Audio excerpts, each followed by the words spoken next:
Hello everybody, this is Rahim Rashidi from Washington DC, but actually from Virginia State, very close to capital of United States, Washington DC. I'm right now with Entifadh Qanbar. He's a great man in DC, and welcome to this live show. And do you have any hope to celebrate independence of Iraq to stop Iranian influence after this election? I think the Iranian golden era has ended. I think we are witnessing the deterioration and the erosion of the mullah's regime, which is basically holding the Iranian people as hostages. We are not against the Iranian people. The Iranian people are great people. We love them. We are neighbors. We are both Muslims. But this regime has taken the people of Iran have taken the wealth of Iran hostage to conduct terrorism, to kill people all over the world and create mayhem in the region. I think with the end of this bad deal, the nuclear deal, I think we're going to witness the end of this regime, specifically in light of the total collapse of the currency in Iran. Now the currency in Iran is reaching to 60,000 per dollar, which is a strong sign of a down spiral collapse of the Iranian regime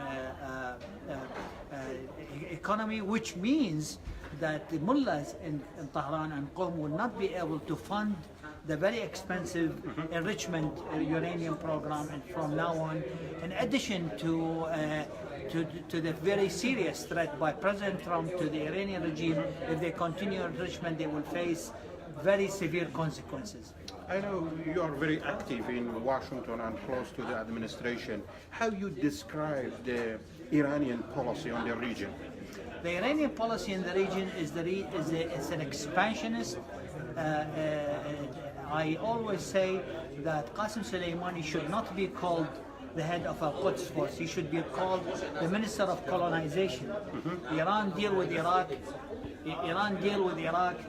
Syria and Yemen as colonies, extension of the mullah's Islamic empire, and this must not continue. And in this 22nd century, this must not continue, and it's not acceptable. I think the whole world is coming into a realization that Iran is maintaining its sick ideas of expansion in the region and the world, and I think this is the world is realizing that the number one support of terrorism in the world for the past 40 years.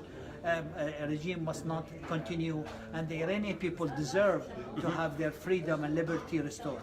Today, the Iraqi people and Kurdistani people too voted for Iraqi parliamentary election. Can you give me a clear picture of Iraq after this election? This election is very unique. It's very different from previous elections. I think the people of Iraq have realized the lies and the corruption of the Islamist parties, which are very far from real moderate and Islam. And I think people also realized and very much tired of the Iranian hegemony in Iraq and the interference in the internal affairs of Iraq. Look, we don't want to have a war with Iran. We don't want to fight Iran. We don't want to kill the Iranians, but we don't want them to interfere in our internal affairs. And we don't. But Iranian policy, Iranian government is very clear on the region and in Iraq, but they use Iraqi people for Iranian benefits. Absolutely. We always have a sad joke. We say the Iranian regime will fight until the last Arab, not until the last Iranian. They use Arab fighters to throw them as foot soldiers in the fire, while the people, the corrupt rulers and mullahs in Qom and in Tehran entertain power and entertain lavish lives and very nice mansions and palaces in northern Tehran. We know that. But at the same time, I think this is going to end. I think this regime is crippling, it is ailing, and I think the Iraqi people have waken up to this new reality. And I think these elections will represent a lot of surprises and a lot of unknowns. It specifically is going to be a huge backlash for Iran. You know, last September 25th, the Kurdistani people in democratic process voted for a referendum, but the political party in Kurdistan regional government, they have very huge challenging for this election. What do you think? How you see? I think what has happened. What will be relationship between Erbil and Baghdad? I said that was after what happened after 25th of September, the very unfortunate fighting in Kirkuk. I think I said it before and I say it again. I said in the Atlantic Council there was a big conference in front of the public. This is not a war between Erbil and Baghdad. There was a war between Erbil and Tehran. This was a war between Barzani and Qasim Sloimani and Kirkuk was not liberated from the Kurdish Peshmerga to become part of Baghdad. No, it was the Kurdish Peshmerga was expelled to be part of the benefits of Tehran, and the proof was very clear right after the Kirkuk fallen into the hands of the sectarian Shia militias. The Iraqi government signed a very shameful deal, oil deal to export oil of Kirkuk through Iran, which is under severe sanctions, which is against the geography. Going to pump the oil to Bandar Abbas southward, while we need to pump the oil northward towards the Mediterranean, Europe, and the United States, where we sell oil. And that uncovered the real reason behind, I think, the referendum. The attack on Kirkuk was a pretext. The referendum was a pretext to attack Kirkuk, and I think the Iranians had in their mind to attack Kirkuk regardless of the referendum, but they used the referendum to attack Kirkuk and to attack the Kurdish people. And now Kirkuk security is falling apart, and the security in Kirkuk is bad, and it shows that the absence of the Peshmerga has created a lot of problems. Kirkuk was... it was a safe place. Kirkuk situation was better? Of course. Before them? Of course. Why? Because the Peshmerga, when they're under Peshmerga control, the Peshmerga were able to control it and were able to control security. There were some violations reported about Peshmerga behaviors, but nothing like what has happened afterward when the militias came and they started looting people, burning houses, and now ISIS is on the verge of attacking Kirkuk, and Kirkuk security situation is very dire.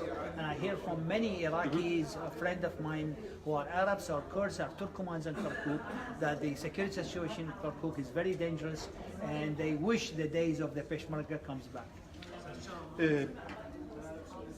Can you give me your opinion about the President Trump's decision of the Iranian nuclear deal? I think this decision was right on. The Iranian, very few people know that the Iranian nuclear deal was not ratified by the U.S. Senate. The U.S. Congress must accept and ratify and approve this deal. Obama did not even bother to submit the deal to the U.S. Congress. Therefore, this deal was only signed by Obama. It was not even signed by Iran. So this nuclear deal was totally unbinding, and it was totally illegal, and it's totally up to the President of Trump to remove it. And that's why he was able to remove it. It was approved. If this deal was approved by Congress, President Trump would not be able to sign out of it, because it would be binding to the president. But because Congress did not approve it, it was very easy for Trump to go out of it, and it was illegal, illegitimate deal, and it has not destroyed the nuclear program for Iran. It only stopped the process, but the Iranian regime maintained the knowledge, maintained the structures, maintained the machines, maintained the centrifuges to use it for a later day to produce nuclear bomb. Moreover, they have continued the ICPM, which is International Continental rockets or missiles, which are used to carry nuclear weapons. Moreover, Iran has used this opportunity or this absence of American power in the Middle East and the treaty to expand to Iraq and Yemen and Syria and create an empire at the back of this bad deal. So the reversal of this deal is very crucial for a new day, and I think we are witnessing the beginning of the end of the Iranian regime. At this time, how important is it Iranian opposition and usually actually Iranian Kurdish opposition has unity? I think it's very important. I follow the Iranian opposition, and I think it is very important to notice that the Iranian new revolution, which started in November, this is much deeper and much profound than what has happened in 2009. Remember, in 2009, President Obama led down the Iranian people. This time, President Trump made it very clear he's in support. And I think the Iranian people do not need a military power, American interference to win. They just need a moral support. They need a simple support, internet support, material. They don't really need material support to overcome this regime. I think the vast majority of the Iranian people hate this regime, and I think we are very nearing the day for the end of this regime. We can say war between Israel and Iran started in Syria. What will happen? What will be U.S. reaction? I speak to people here in Washington, think tanks, and people in the administration. The Israelis are not going to sit still are not going to sit on their hands and see the Iranians filling Syria with weapons factories. I think even the Russians are not comfortable with this expansion. I think even Bashar Assad himself feeling choked and uncomfortable with this. I think the Israeli, it is inevitable that the Israelis would have to attack these installations, and I think they have to protect themselves from this expansion. What business the Iranians has in Syria? This is not their country.